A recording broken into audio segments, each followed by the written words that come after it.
அடுத்த மாசம் எனக்கும் பிறந்த நாள் வரும். அப்போ இதே மாதிரி கேக் வாங்கி கேட்க போறோம்ல.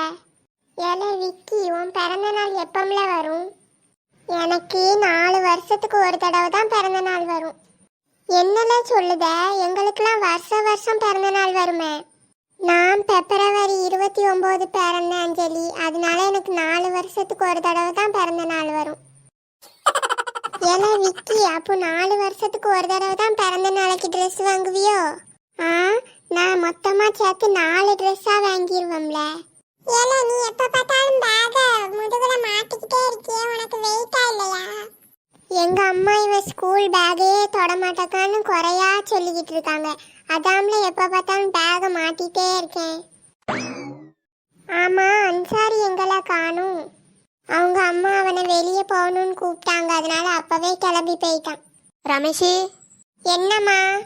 உன் ஃப்ரெண்ட்ஸ் எல்லாம் கூட்டிட்டு வாப்பா, டீ குடிக்கணும். வரோம்மா. சரி வாங்க, எல்லாரும் டீ குடிக்க போவோம். பிள்ளைகளா, டீ சாப்பிடுங்க. Okay aunty. ஆண்டி, எங்க அம்மா கிளம்பி போயிட்டாங்களா? இல்லப்பா, ரூம் உள்ள தான் டீ குடிச்சிட்டு இருக்காங்க. அப்போ சரிக்கா, நாங்கள் கிளம்புதோம்.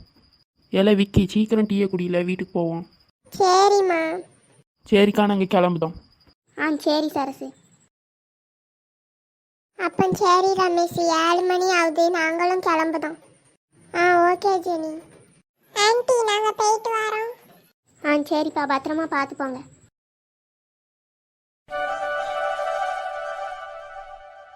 அப்பா குணமாகி வீட்டுக்கு வந்ததுனால தான் வீடாக இருக்குது. ஆமாங்க, மாமா குணமாயி வரணும்னு நான் வேண்டாத தெய்வம் இல்லைங்க. அப்பா, உங்களுக்கு இந்த சேர் ஓகே தானப்பா? ஆமாப்பா, இந்த சேர் கொஞ்சம் நல்லா தான்ப்பா இருக்குது. ஹாஸ்பிட்டலில் 1 வாரமாக இருந்தது, 1 வருஷமாக கழிஞ்சதுப்பா. தாத்தா, வீட்டுக்கு வந்துட்டீங்களா? வாமா அஞ்சலி, எங்கம்மா போயிருந்த? தாத்தா, பக்கத்து வீட்டு ரமேஷுக்கு பிறந்த நாள், அதான் அங்கே போயிட்டு வந்தேன் தாத்தா. அஞ்சலி, ரமேஷ் பிறந்த நாளைக்கு யாரெல்லாம் வந்தா? சரசு ஆண்டி, அவங்க பையன், அப்புறம் வாசிம், அன்சாரி, ஜெனி எல்லாரும் வந்தாங்கம்மா. நீங்க தாம்மா வரல. தாத்தாவை ஹாஸ்பிட்டல்ல இருந்து கூட்டிட்டு வரணும்லம்மா, அதான் வரல. அஞ்சலி, தாத்தா கொஞ்சம் ரெஸ்ட் எடுக்கட்டுமா? நீ உள்ளே போய் டிவி பாரு. சரிப்பா. பவித்ரா, கிஃப்ட் எல்லாம் பிரிப்போமா? பிரிக்கலாம்டா. முதல்ல என் ஃப்ரெண்டு அன்சாரி கொடுத்த கிஃப்டை தான் பிரிப்பேன். சரி, சீக்கிரம் பிரிடா. எனக்கு பிடிச்ச ரிமோட் காரு. இந்த காரு தானே நீ வாங்கணும்னு நினைச்ச? எனக்கு பிடிச்ச ஃப்ரெண்டு அன்சாரி எனக்கு பிடிச்ச கலர்லயே கார் வாங்கிட்டு வந்து தந்திருக்கான். ரமேஷ், இந்த பெரிய கிஃப்டை நான் பிரிக்கிறேன். இது யாரா தந்தது? அது என் ஃப்ரெண்டு ஜெனி கொடுத்தா. ஜெனி என்ன கிஃப்ட் கொடுத்துருக்கான்னு பார்க்கலாம். உன் ஃப்ரெண்டு உனக்கு கிளாக்கை தான் கிஃப்டாக கொடுத்துருக்கா. அடுத்த கிஃப்ட் நான் பிரிக்கிறேன். இந்த கிஃப்ட் யாரா கொடுத்தா? என் ஃப்ரெண்டு அஞ்சலி கொடுத்தா. ஹே, டெடி பேர். அதில் பாரு, ஹாப்பி பர்த்டேன்னு எழுதியிருக்கு. இதை நம்ம ஹாலில் ஒரு ஷெல்ஃப் இருக்குல்ல, அதில் வைப்போம், நல்லா அழகாக இருக்கும். சரி, அடுத்த கிஃப்ட் நான் பிரிக்கிறேன். இந்த கிஃப்ட் என் ஃப்ரெண்டு விக்கி கொடுத்தான். உள்ள காஸ்ட்லியான பென் இருக்குடா. பென்னு அழகா இருக்கு. 2 பேனா இருக்குல்ல, எனக்கு ஒன்று தருவியாடா? இந்த பென் எனக்கு கிஃப்டா வந்தது, நான் தரமாட்டேன். அதான் நீ ஸ்கூல்லாம் முடிச்சிட்டியே, உனக்கு எதுக்கு பென்னு? சரி அழாத. அக்காவை வேற பிறந்து தொலைச்சிட்ட. ஒரு பேனா தாரேன், வச்சுக்க. சரி, அந்த சின்ன கிஃப்டையும் நானே பிரிச்சிடுறேன். அது அப்பா தந்த கிஃப்ட், நான் தான் பிரிப்பேன். சரி, சீக்கிரம் பிரி. அப்பா என்ன கிஃப்ட் தந்திருக்காங்கன்னு பார்க்கட்டு. எனக்கு அப்பா தங்க மோதிரம் கொடுத்துருக்காரு. என்கிட்ட கூட நான் பார்க்குறேன். ஆமாண்டா, சூப்பராக இருக்கு. சரி வா, நம்ம இதை போய் அம்மாட்ட காட்டுவோம். அப்பா, என்னப்பா ஏதோ யோசனை பண்ணிகிட்டே இருக்கீங்க?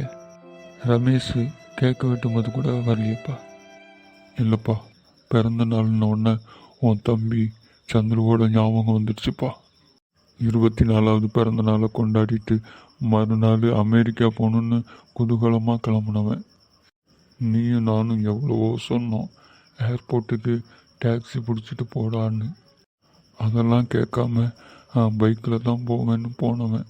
ஆக்சிடெண்ட் ஆகி அவன் இப்படி மனநல பாதிக்கிற அளவு போவான்னு நான் எதிர்பார்க்கலப்பா. அப்பா நீங்கள் கவலைப்படாதீங்கப்பா. நாளைக்கு நான் ஆஃபீஸில் லீவ் கேட்டுருக்கேன்ப்பா. 2 பேரும் போய் தம்பியை பார்த்துட்டு வந்துடலாம்ப்பா. 17 வருஷமாச்சு, இப்போ நடந்த மாதிரி இருக்கு. ஆமாம் மாமா, இந்த சம்பவம் நடக்கும்போது பவித்ரா 6 மாதம் கை குழந்தை. அம்மா விஜி, இந்த விஷயம் பவித்ராக்கும் ரமேஷுக்கும் தெரியாதுல்லம்மா? இல்லை மாமா, அவங்க 2 பேத்துக்கும் தெரியாது. நீங்கள் தான் இப்போதைக்கு அவங்க கிட்ட சொல்ல வேண்டாம்னு சொல்லிட்டீங்களே. ஆமாம்மா, இப்போதைக்கு அவங்களுக்கு சித்தப்பான்னு ஒருத்தன் இருக்கதே தெரிய வேண்டாமா? நல்லா அவனுக்கு குணமானப்புறம் தெரிஞ்சா போதுமா? தாத்தா என்ன சொல்றீங்க?